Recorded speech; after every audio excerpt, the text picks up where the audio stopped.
Now, I wouldn't say that white folks are scared of black people. Pick again.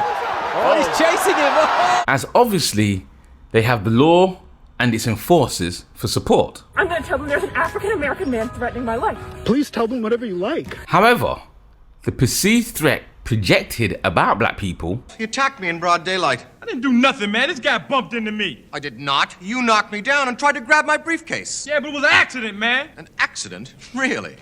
To this day, will always be used to justify actions against us. You're crazy. Am I? Yes. Am I? Yes. Am I? Once again, a young black man finds himself face down in the ground with knees on his back.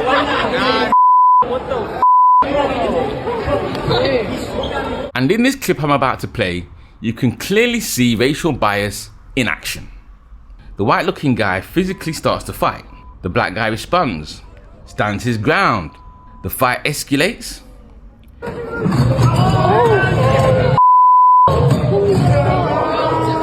Now watch how the officers deal with the matter.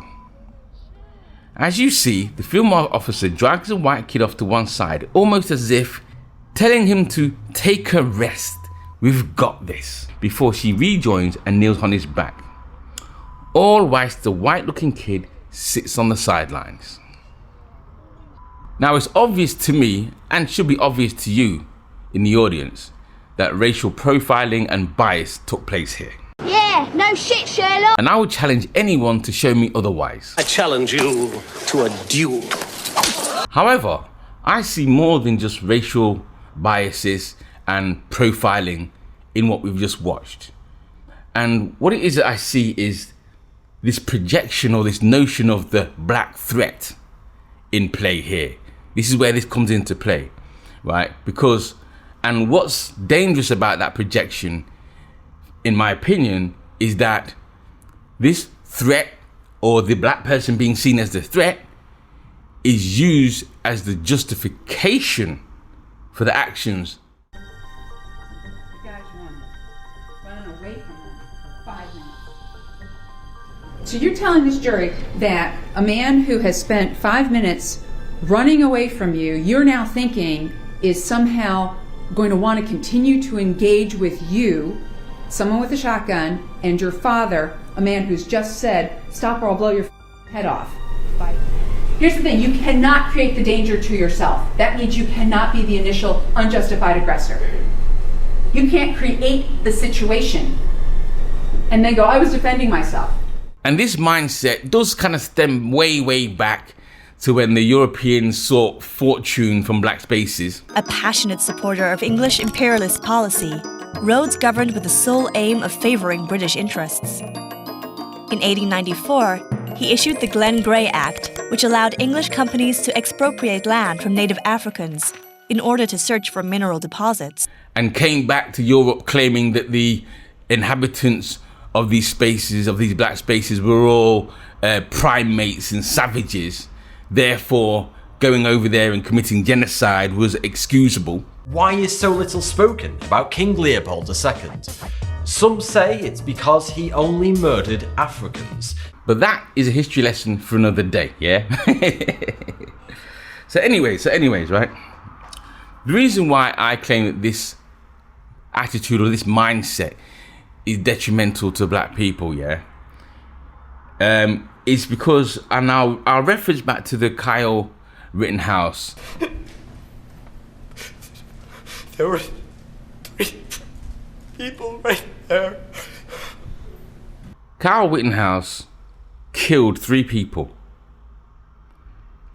and walked because he claimed that he was defending himself from a perceived threat.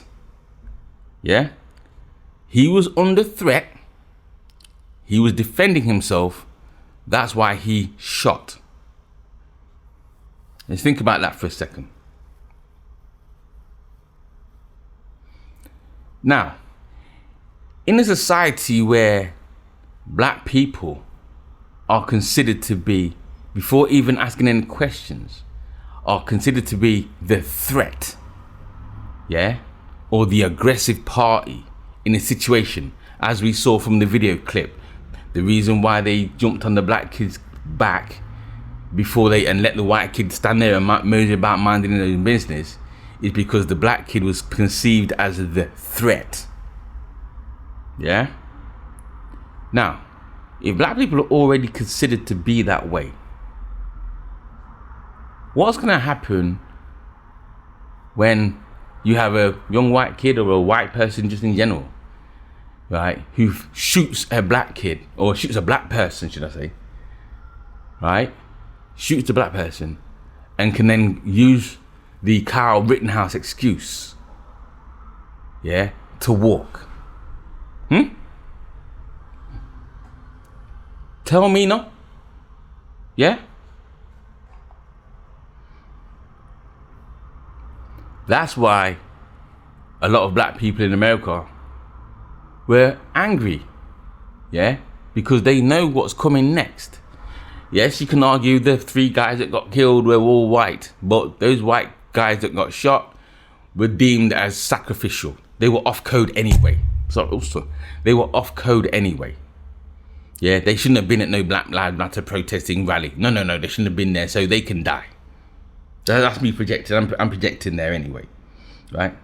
But again, the precedent that's set by Kyle Rittenhouse, yeah, in my opinion, is literally giving white folks in America a license to kill without without punishment or anything. License to kill.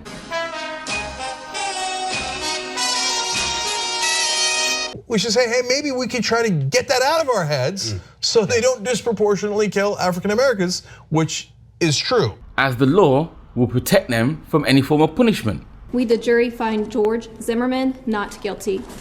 As the saying goes, written by X for X.